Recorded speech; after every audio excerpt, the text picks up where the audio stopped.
Hello student, welcome to the fifth lecture of S block elements. In this lecture we are going to talk about Na2CO3 that is washing soda, sodium carbonate जिसको बोलते हैं, उसका preparation जो कि बहुत ज़्यादा important है। हम लोग दो प्रोसेस पढ़ेंगे, एक सॉल्वे प्रोसेस और एक ली ब्लैंक प्रोसेस, और उसके बाद में प्रॉपर्टीज एंड यूजेस डिस्कस करेंगे। और इसी लेक्चर में हम लोग sodium bicarbonate that is NaHCO3 को भी डिस्कस करेंगे, उसके प्रिपरेशन एंड प्रॉपर्टीज के बारे में डिस्कशन करेंगे। तो आज के इस लेक्चर में, लेक्चर नंबर 5 में, हम लोग Na2CO3 and baking soda that is NaHCO3 उसके बारे में डिस्कशन करेंगे। ठीक है, now let us start the lecture.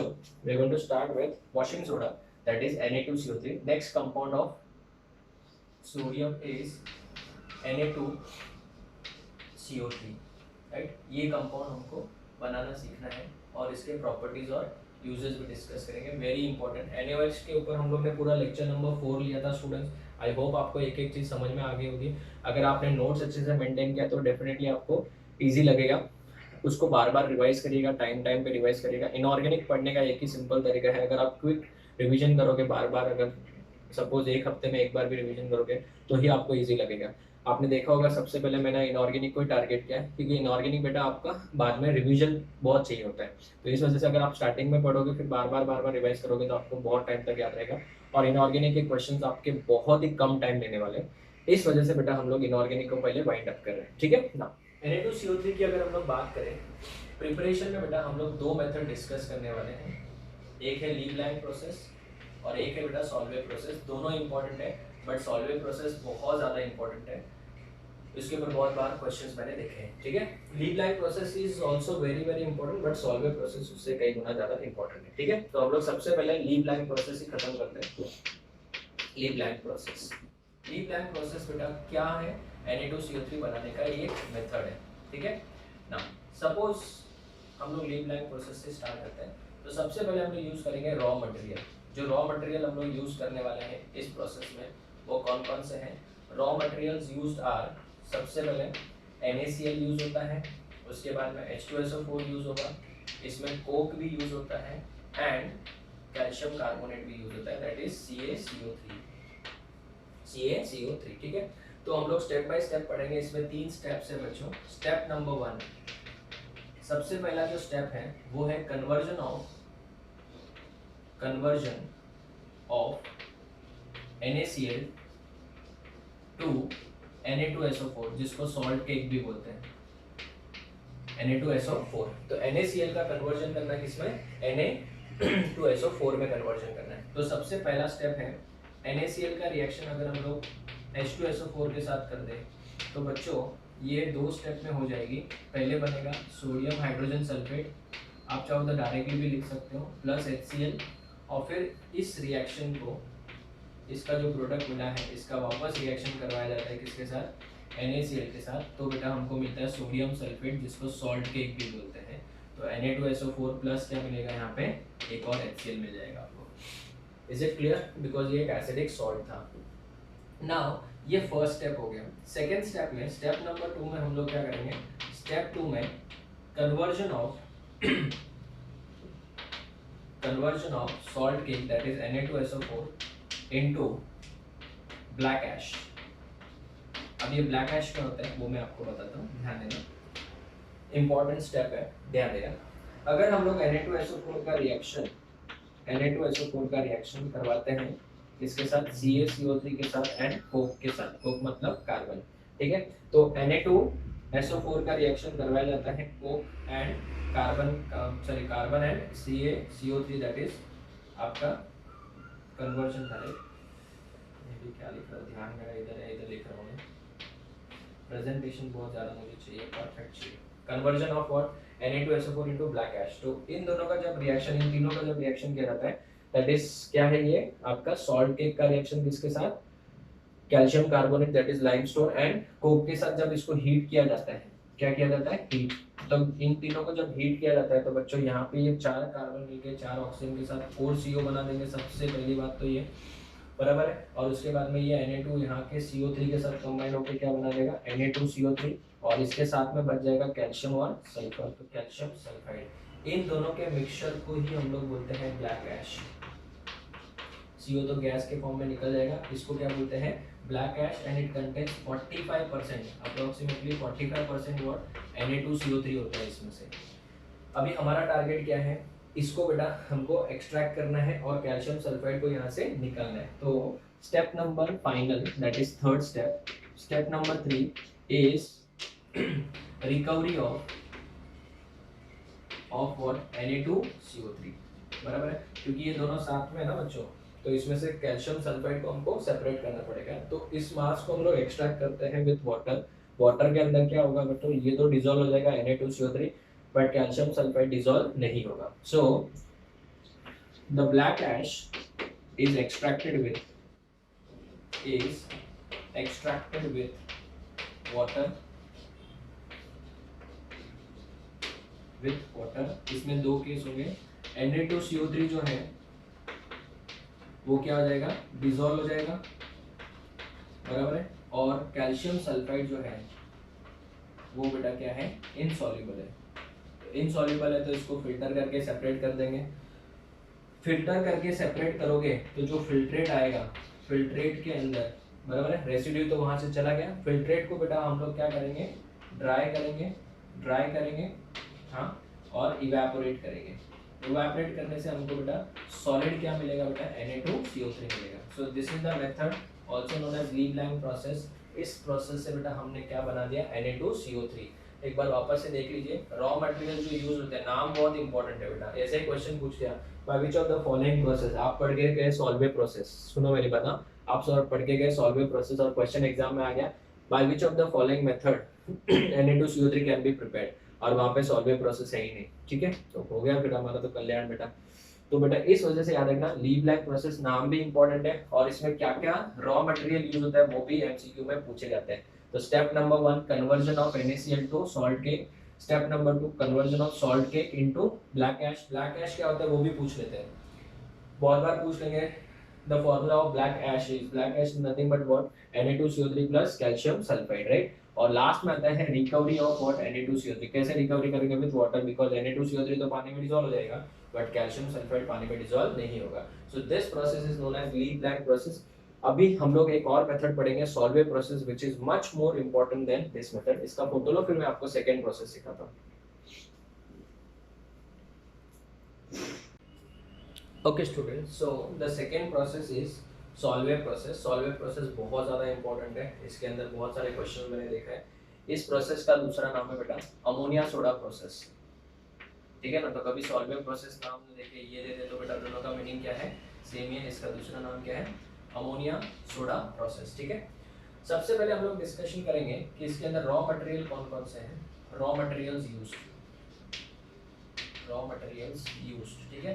तो जो रॉ मटेरियल्स यूज्ड होते हैं वो होते हैं बच्चों, इसमें ब्राइन सॉल्यूशन। ब्राइन सॉल्यूशन सबको पता है क्या होता है, 10% NaCl होता है, राइट। उसके साथ साथ होता है limestone, that is CaCO3, and ammonia use होता है बच्चों। क्या यूज होता है, अमोनिया। अभी इसमें ब्राइन सॉल्यूशन में गड़बड़ ये है बेटा कि इसके अंदर इम्प्योरिटी होती है। इम्प्योरिटी किसकी किसकी इम्प्योरिटी होती है बेटा, जैसे कैल्शियम क्लोराइड की, मैग्नीशियम क्लोराइड की, ये इम्प्योरिटीज इसके साथ में होती है। तो सबसे पहले हमको इनको सेपरेट करना पड़ेगा, ठीक है। तो हमको पहले ब्राइन सॉल्यूशन को क्या करना पड़ेगा, सैचुरेट करना पड़ेगा, बिकॉज ये कैल्शियम और मैग्नीशियम उनको वैसे भी नहीं चाहिए। तो इसमें भी बेटा बहुत सारे स्टेप्स हैं। Step number 1 step by step पढ़ेंगे, ध्यान देना। स्टेप नंबर 1 है saturation of brine solution, saturation of brine solution, brine solution का सैचुरेशन, ताकि ये जो इम्प्योरिटीज है इनको हम लोग सेपरेट कर सके, ठीक है। तो क्या किया जाता है, ध्यान देना, इनको अपने कार्बोनेट्स में कन्वर्ट कर दिया जाता है। कैसे, अमोनिया के अंदर वाटर और CO2 गैस पास किया जाता है, बराबर है ना। एक्सेस ऑफ अमोनिया लिया जाता है ताकि ये अपने कार्बोनेट में कन्वर्ट हो जाए। तो ये कन्वर्ट हो जाएगा ammonium carbonate, NH4 twice CO3, NH4 twice CO3 में कन्वर्ट हो गया। और ये जो NH4 twice CO3 है, NH4 twice CO3, ये बेटा रिएक्ट करता है किसके साथ, कैल्शियम क्लोराइड के साथ या फिर मैग्नीशियम क्लोराइड के साथ। NH4 twice CO3 ये मैग्नीशियम क्लोराइड के साथ रिएक्शन करता है, बराबर है। तो जब इन दोनों का रिएक्शन होता है तब क्या बनता है वो देख लेते हैं, ध्यान देना। ये जो कैल्शियम है ये बेटा PPT बना देगा कैल्शियम कार्बोनेट की, कैल्शियम कार्बोनेट, और यहाँ पे मैग्नीशियम का मैग्नीशियम कार्बोनेट बन जाएगा। साथ में बचेगा क्या बच्चों, NH4Cl बचेगा। कितने NH4Cl, 2 NH4Cl बन जाएंगे। तो NH4Cl नंबर 1 और यहाँ पे भी NH4Cl नंबर 2, ठीक है ना, ये हो गया 2 NH4Cl। तो ये बच्चों किसके फॉर्म में निकल गए, प्रेसिपिटेट के फॉर्म में यहाँ से सेपरेट हो गए। तो अभी आपका जो ब्राइन सोल्यूशन है उसमें से ये इम्प्योरिटीज मैक्सिमम निकल गई है। तो ये बच्चों क्या हो गया, अभी सोल्यूशन सैचुरेट हो गया। स्टेप नंबर 2 में अभी हम अपना काम कर सकते हैं। स्टेप नंबर 2 में हम क्या करेंगे, अमोनिया गैस थोड़ा सा कम लेंगे और उसमें एक्वस सोल्यूशन में से CO2 गैस पास करेंगे। तो ये अमोनियम हाइड्रोजन कार्बोनेट में कन्वर्ट हो जाएगा, NH4HCO3। इसका नाम क्या है, ammonium hydrogen carbonate. Very very important, याद रखना, इसका नाम है अमोनियम हाइड्रोजन कार्बोनेट, और अमोनियम बाइकार्बोनेट भी बोल सकते हैं, हाइड्रोजन कार्बोनेट, राइट।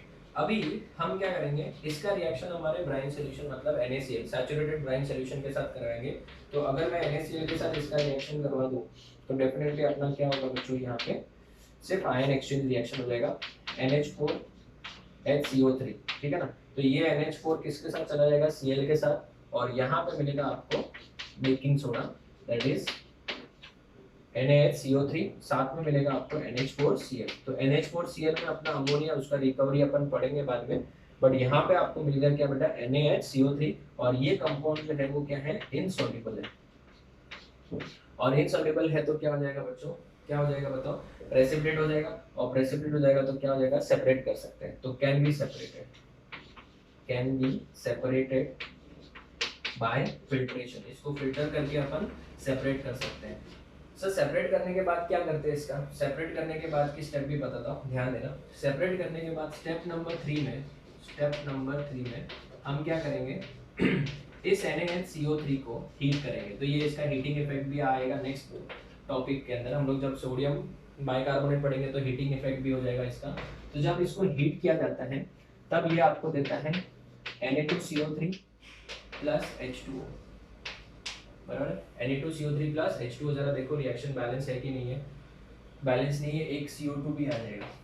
तो ये देखो, ये इसके हीटिंग प्रोडक्ट्स है। तो Na2CO3 मिला प्लस H2O और CO2, अभी देखो जरा रिएक्शन बैलेंस है, 2 Na है, CO3 कार्बन 2 है, 2 हो गए, हाइड्रोजन 2 है, 2 हाइड्रोजन, और ऑक्सीजन 6 है, 3 4 5 6।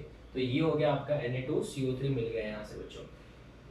इसके बाद हमको बच्चों एक्चुअल में क्या करना है, आपको अमोनिया वापस रिकवर भी करना है। तो अमोनिया की रिकवरी कैसे की जाती है वो भी बताता हूँ, ठीक है, ध्यान से सुनना, बहुत इंपॉर्टेंट है। इसी के ऊपर क्वेश्चन मैंने बहुत बार देखा है। ये जो CaCO3 है, जब आप इसको हीट करते हो तो ये किस में कन्वर्ट हो जाता है, CaO प्लस CO2 में। यही CO2 गैस एक्चुअल में यहाँ पे हम लोग यूज कर रहे हैं इन प्रोसेस में, ठीक है। और ये जो CaO है, इसको जब अपन पानी में डालते हैं तो it gets converted into lime water. So lime था ये, और ये लाइम वाटर बन गया, कैल्शियम हाइड्रोक्साइड। और यही कैल्शियम हाइड्रोक्साइड बेटा हम लोग रिएक्शन करवाते हैं अमोनियम क्लोराइड। ये अमोनियम क्लोराइड कहाँ से आया, यहाँ पे देखो, ये जो बचा था इससे हम लोग अमोनिया वापस बनाते हैं, ठीक है ना। तो इसका रिएक्शन करवाते हैं कैल्शियम हाइड्रोक्साइड के साथ। तो ये बन जाएगा बच्चों किसमें, 2CaCl2। This is very important by product, ये बहुत ही इंपॉर्टेंट बाय प्रोडक्ट है जो कि हम लोग यूज करते हैं डिहाइड्रेटिंग एजेंट के तौर पे भी, ठीक है ना। कैल्शियम क्लोराइड मैंने आपको पहले भी बताया था, डिहाइड्रेटिंग एजेंट के तौर पे यूज होता है। और यहाँ पे मिलेगा 2 NH4OH। जब NH4OH को हीट करेंगे तो वापस आपको अमोनिया मिल जाएगा। So this step is also known as recovery of ammonia, recovery of ammonia. तो स्टूडेंट्स रिएक्शंस थोड़े से ज्यादा है, मैंने देखा है बहुत बार टीचर से भी, ये रिएक्शन तो बताते भी नहीं है, ये रिएक्शन बता देते हैं और ये रिएक्शन बता देते हैं, हो गया आपका सॉल्वेबल प्रोसेस। नहीं, इसके ऊपर भी क्वेश्चन आते हैं कि कहाँ गए वो क्लोराइड्स एंड कार्बोनेट्स, मैग्नीशियम का क्लोराइड और कैल्शियम के क्लोराइड कहाँ गए, तो they gets precipitated in the form of carbonates. And recovery of ammonia के स्टेप्स में हम लोग को यहाँ पे एक बहुत ही इंपॉर्टेंट बाय प्रोडक्ट मिलता है कैल्शियम क्लोराइड, जो कि एक बहुत ही इंपॉर्टेंट रिएजेंट जो हम लोग यूज करते हैं। तो इस प्रोसेस बेटा हमारे लिए बहुत ज्यादा इंपॉर्टेंट है। तो इस प्रोसेस का नाम क्या था, सॉल्वेबल प्रोसेस, और it is also known as ammonia soda process. याद रखना, दिस वेरी वेरी इंपॉर्टेंट, जो हम लोग आगे भी यूज करेंगे। इसके ऊपर क्वेश्चन मैंने वापस बोल रहा हूँ बहुत बार देखे, इसके ऊपर भी क्वेश्चन है, ये इंपॉर्टेंट बाय प्रोडक्ट है। उसके बाद में अमोनियम क्लोराइड का रिएक्शन इसके साथ होता है, और उसके बाद में ये हीटिंग इफेक्ट में आगे आएगा। और उसके बाद में यहाँ पे सबसे इंपॉर्टेंट है, यहाँ पे एक NaHCO3 बना। इस प्रोसेस से बेटा हम लोग K2CO3 नहीं बना सकते। मैं नोट लिख दूं, मेरे पास जगह नहीं है वहां पे। NO2 note, NOT note. By this process, very very important note, by this process we cannot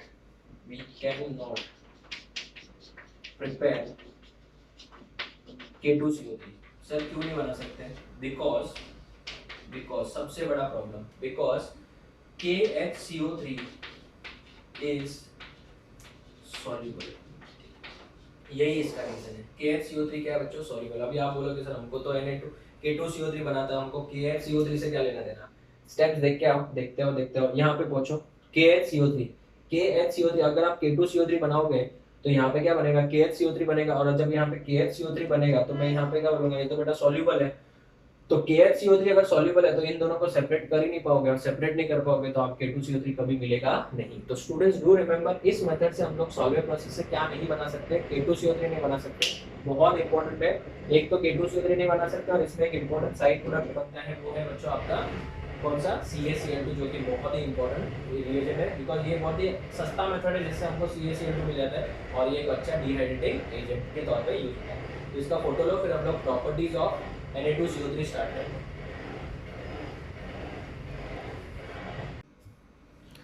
okay students, so properties of Na2CO3 एक एक करके डिस्कस करते हैं। It's a white solid and exists in decahydrated form, that is 10H2O। Water of crystallisation की तरह इसमें 10H2O। ठीक है, चलो अभी हम लोग पढ़ते हैं इफेक्ट ऑफ हीट। हाइड्रोलिसिस है, ये सब इंपॉर्टेंट रिएक्शंस है, ध्यान देना। इफेक्ट ऑफ हीट, अगर आप Na2CO3 को डॉट NH2O को हीट करते हो, ठीक है, और एक्सपोज करते हैं एयर को टुवर्ड्स एयर, और exposure to air below 100 degree Celsius, बराबर, 100 डिग्री सेल्सियस से कम, it loses 9 water of crystallization. Na2CO3 dot H2O बच जाएगा, it loses 9 water of crystallization. But अगर आपने इसको आगे हीट किया above 373, that is 100 degree Celsius, above 100 degree Celsius it also loses this and anhydrous में कन्वर्ट हो जाता है, और इसी को बेटा सोडा ऐश बोलते हैं। इंपॉर्टेंट याद रखो, इसी को क्या बोलते हैं? Soda ash. So this is the effect of heat. आगे ये डिकम्पोज नहीं होता, मेल्ट हो जाएगा, बट ये आपको CO2 गैस नहीं देगा, जो मैंने आपको पहले भी सिखाया था केमिकल प्रॉपर्टीज में। हाइड्रोलिसिस रिएक्शन हमारे लिए बहुत इंपॉर्टेंट है, ठीक है, ध्यान देना। Na2CO3 का जब रिएक्शन वाटर के साथ किया जाता है, किसके साथ? वाटर के साथ, तो डेफिनेटली हाइड्रोलिसिस में हु इज मोर इलेक्ट्रोनेगेटिव? ये वाला पार्ट जो CO3 है उसके साथ में H आ जाएगा, और Na के साथ क्या आ जाएगा? OH। So it will give you 2NaOH, बराबर है, प्लस H2CO3। और सबको पता है H2CO3 कौन से टाइप का एसिड है? वीक एसिड है, और ये कौन सा बेस है? स्ट्रॉन्ग बेस है। तो can we say that therefore aqueous solution of washing soda, that is Na2CO3, is dash in nature, it is alkaline in nature। Alkaline in nature. तो अगर मैं इसका किसी भी एसिडिक ऑक्साइड के साथ रिएक्शन करवा दूं, जैसे SO2 है, तो definitely it will form salt and water. तो students, alkaline in nature and turns red litmus blue. Red को किस में कन्वर्ट करेगा? ब्लू में। अगर एसिडिक बेसिक होता तो बेसिक है तो रेड को ब्लू में करेगा, और एसिडिक होता तो ब्लू को रेड में कन्वर्ट करता है। तो सिंस इसका एक्वस सॉल्यूशन क्या है बच्चों?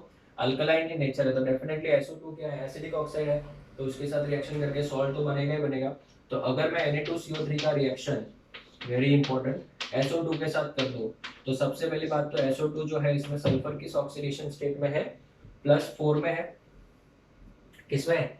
+4 में है। तो इसका मतलब इसमें पक्का H2SO3 तो बनेगा, और H2SO3 क्या है? एसिड है, और ये बेसिक है, तो यहाँ पे ये हो जाएगा रिप्लेसेबल हाइड्रोजन, तो Na2SO3 हो जाएगा, Na2SO3 हो जाएगा। और यहाँ पे बच्चों डेफिनेटली वाटर तो नहीं बन सकता, क्यों? क्योंकि हाइड्रोजन है नहीं, तो CO2 गैस बन जाएगा, ठीक है।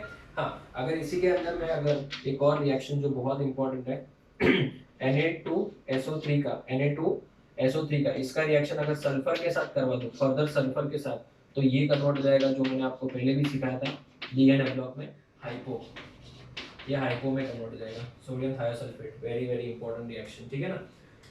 उसके बाद अगर हम लोग बातें बात करें, सॉरी, ठीक है, रिएक्शन विद सॉल्ट, सॉल्ट्स के साथ इसका रिएक्शन कैसे होता है, जैसे हम लोग ने NaOH के अंदर टाइप्स में पढ़ा था, यहाँ पे ज्यादा टाइप्स तो नहीं है, बट हम लोग एक एक करके डिस्कस करते हैं। फॉर्मेशन ऑफ नॉर्मल कार्बोनेट, बहुत सारे मेटल सॉल्ट जो है वो कार्बोनेट, नॉर्मल कार्बोनेट बनाते हैं। जैसे अगर मैं बात करूँ FeSO4 की, FeSO4 का रिएक्शन अगर मैं Na2CO3 के साथ कर दूँ, तो सिर्फ आपको आयन एक्सचेंज करना है। यहाँ पे Fe+2 में है, कार्बोनेट भी +2 में ही है, तो डेफिनेटली आपका प्रोडक्ट क्या बनेगा, FeCO3 बनेगा, और साथ में हो जाएगा यहाँ पे Na2SO4 बन जाएगा, बराबर ना, Na2SO4 बन जाएगा। अगर हम लोग बात करें MnSO4 की रिएक्शन, MnSO4 की रिएक्शन अगर Na2CO3 के साथ करते हैं, तो बच्चों यहाँ पे भी सेम Mn+2 में है, तो यहाँ पे MnCO3 बनेगा, मैंगनीज कार्बोनेट प्लस Na2SO4 बनेगा।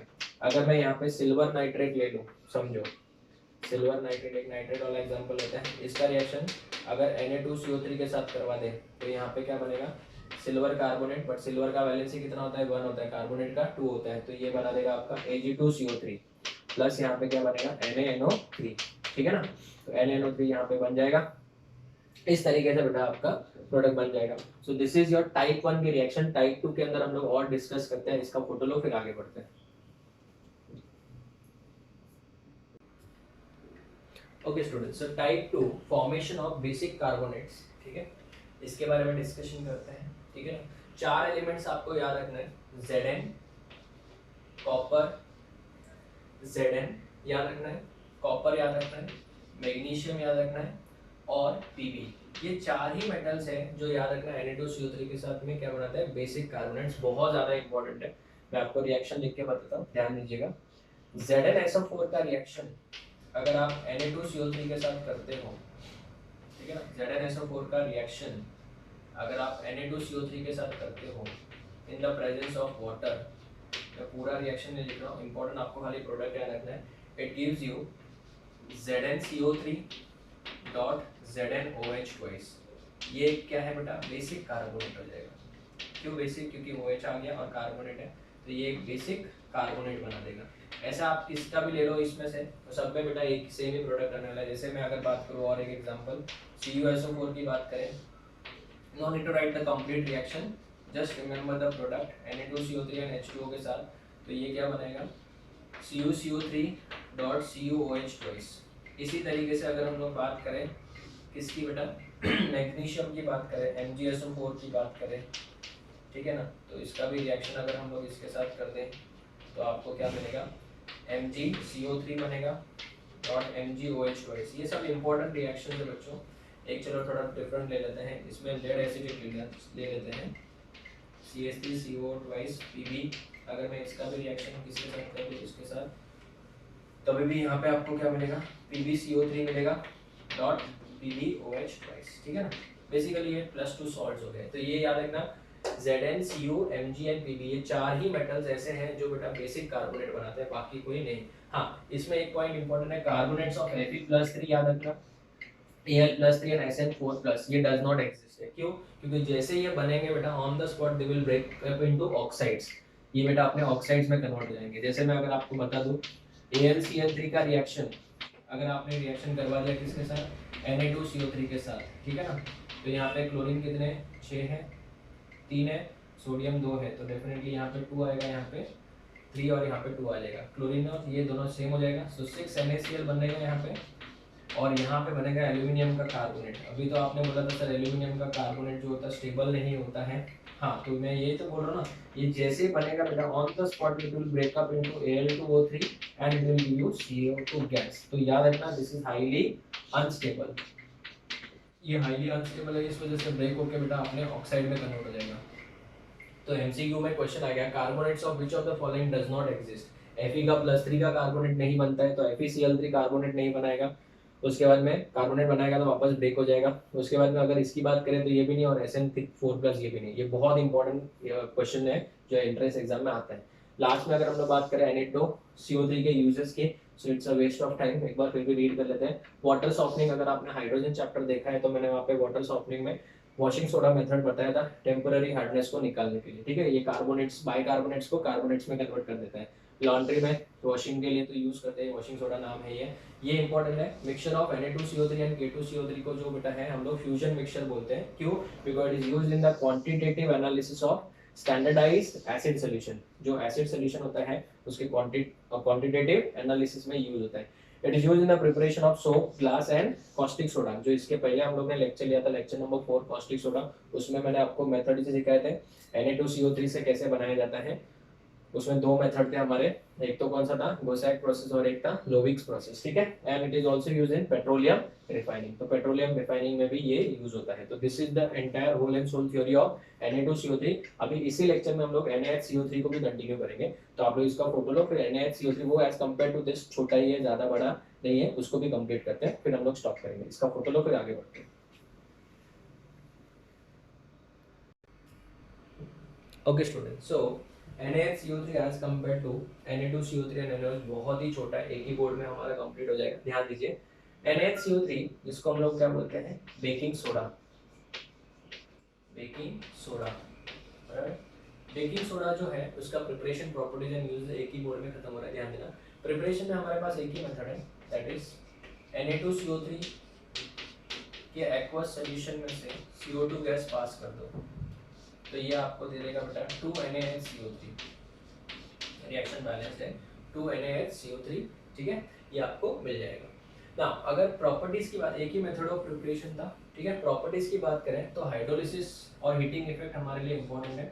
हाइड्रोलिसिस की बात करें तो रिएक्शन जब पानी के साथ करवाई जाएगी तो it will give you NaOH देगा और आपको क्या देगा बच्चों, H2CO3 ना। सबसे इंपॉर्टेंट चीज ये कि NaOH जो है वो क्या है, स्ट्रॉन्ग बेस है, और ये क्या है, वीक एसिड है। तो इसका मतलब क्या हुआ कि aqueous solution of this also, aqueous solution of NaHCO3 is dash in nature, is again basic और alkaline in nature, ठीक है ना।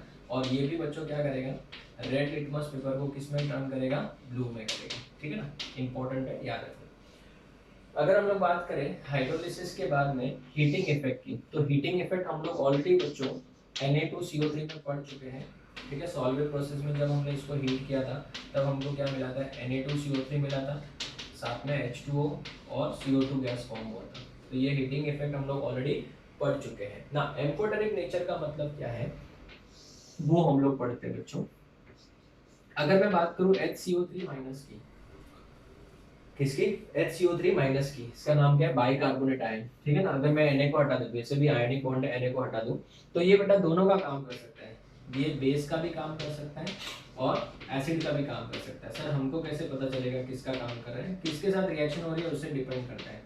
अगर वो एसिड के साथ करेगा, ऑब्वियसली H+ है, एसिड के साथ रिएक्शन करेगा तो ये खुद क्या बन जाएगा, बेस बन जाएगा, and it will form H2CO3 जो ब्रेक होके H2O and CO2 में कन्वर्ट हो जाएगा। None of our business.